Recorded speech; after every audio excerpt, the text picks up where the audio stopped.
Today's going to be a day of making storage, so I've put these up here. She insists on buying this collagen rubbish, thinks it makes her look young. A couple of screws in there,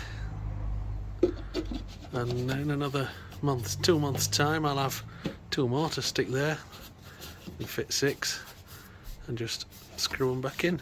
I'm going to tackle that. There's a table under there somewhere. These are the carburetors off the bike that was stood 13 years. They're not a pretty sight. That slider moved up and then stopped, and that one don't seem to want to move at all.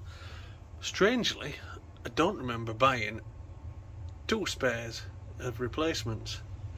I must be losing my mind. But those 2 seem pretty good, and they'll get a look over before they go on. But how strange, I don't remember buying them. Or I don't remember buying one of them at least. Turns out I've got 2 sets of rubbers as well. I must be losing my mind, seriously.